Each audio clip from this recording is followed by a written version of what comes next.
আমরা এখন যেখানে আছি এটা হচ্ছে কেপ কডের একেবারে শেষ সীমান্তে। এ প্রান্ত থেকে ওই প্রান্ত আসলে দেখা যাচ্ছে না, কারণ এটাই শেষ সীমান্ত। অনেক দূর পাড়ি দিয়ে ও- ও- ওই সাইডে হয়তো বা অন্য কোনো কান্ট্রি আছে।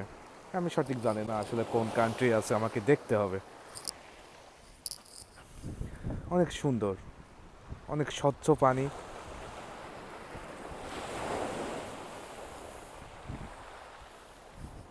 আজকে মানুষজন খুব বেশি একটা নাই এখানে, কারণ করোনা ভাইরাসের জন্য কেউই বের হতে চাচ্ছে না।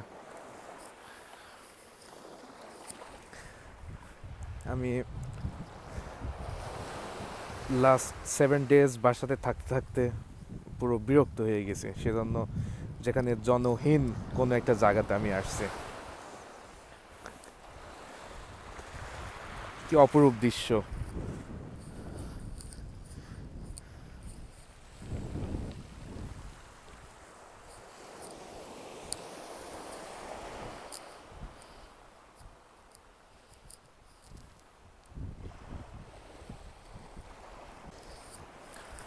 আমি আজকে একটু করোনা ভাইরাস নিয়ে কথা বলবো। আহ, আমাদের এখানে, আমি যে স্টেটে আছি এখানে আসলে অবস্থা খুব বেশি ভালো না। আর আমাদের আমাদের পাশের স্টেট নিউ ইয়র্কে, সেখানে তো ওভার 1 লাখ, 1,24,000 আর 25,000, আমি যদি ভুল না করে থাকি, মানুষজন আক্রান্ত হয়েছে অলরেডি। আর অনেক অনেক মানুষ মারা গেছে। ইভেন 60-70 জন বাংলাদেশি মারা গেছে এখানে। তো এই অবস্থাতে আমি আহ, গত 1 সপ্তাহ বাসাতে বন্দি, বের হওয়ার মতো কোনো অবস্থাই নেই। তারপরও আজকে বের হয়েছি। আর আমি যেটা বলবো, এই অবস্থাতে আমাকে অনেকেই ফোন দিছে, অনেকেই আমাকে মেসেজ দিয়েছে। ইভেন আমি যাদের সঙ্গে অনেক দিন কথাবার্তা হয়নি, তারা পর্যন্ত আমার খোঁজ খবর নেওয়ার জন্য মেসেজ দিয়েছে। আম, আসলে আমি, এটাই তো হওয়া উচিত।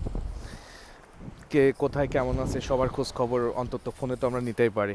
তবে আমি একটা কথা বলবো, বাংলাদেশে অনেকেই এখন পর্যন্ত ব্যাপারটা সিরিয়াসভাবে নেয়নি। তারা বলছে যে এখনও তো অনেক দূরে, আমাদের এখান থেকে অনেক দূরে করোনা ভাইরাস, বা এখানে তো এখনও আসেনি, ওইভাবে তো মহামারী আকার ধারণ করেনি।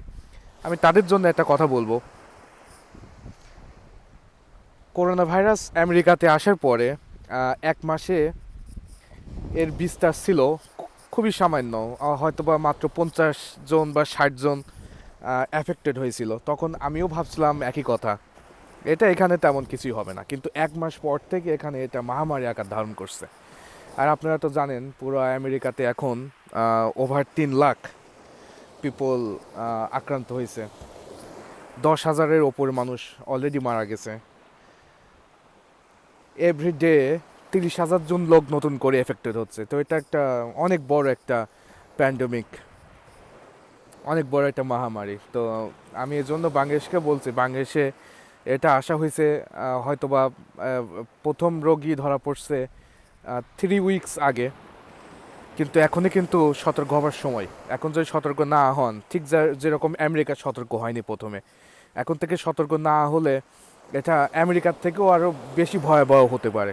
এখানে অনেক ভেন্টিলেশন আছে, অনেক হসপিটাল, অনেক জায়গা আছে, তারপরেও অবস্থা এমনই একটা পর্যায়ে চলে গেছে যে কোনো মানুষকে নতুন করে হসপিটালে ভর্তি নেওয়ার মতো আর এখানে আর কোনো অবস্থা নেই।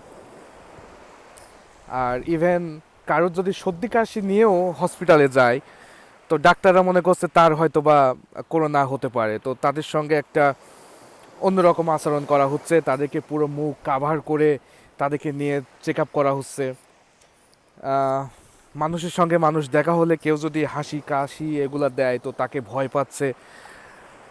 একবার চিন্তা করেন, এগুলো যদি বাংলাদেশে হয় তাহলে কি অবস্থা হবে?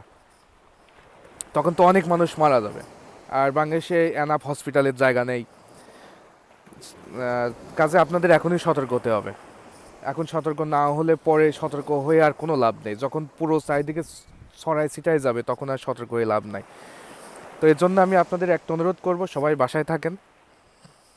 আর এই মুহূর্তে সামাজিকতার কোনো প্রয়োজন নাই। বাসা থেকেও আসলে তাদেরকে বলবেন তুমি তোমার বাসায় চলে যাও। কারোর সঙ্গে কথা বলার দরকার নেই, সামনাসামনি গিয়ে সোশ্যাল ডিস্টেন্স এই মুহূর্তে বজায় রাখেন। আমি এভাবে কাউকে বলি না, আমি আতঙ্ক ছড়ানো পক্ষে না, বাট একটা কথা বলতেই হয়, যদি আপনারা ভালোভাবে বাঁচতে চান, যদি বেঁচে থাকতে চান, তাহলে সতর্ক হন, বাসায় থাকেন। এই ভয়াবহ পরিস্থিতি, আমি আমেরিকাতে আছি, আমি জানছি, আমি নিজের চোখের থেকে দেখছি, চোখের সামনে থেকে দেখছি কি অবস্থা হতে পারে। আপনারা আইডিয়াও করেননি কি অবস্থা হতে পারে এটা যদি সব জায়গায় ছড়াই ছিটায় যায়। সো এখনই সতর্ক হন, আর সবাই ভালো থাকবেন, ভালো রাখবেন। সো আল্লাহ হাফেজ।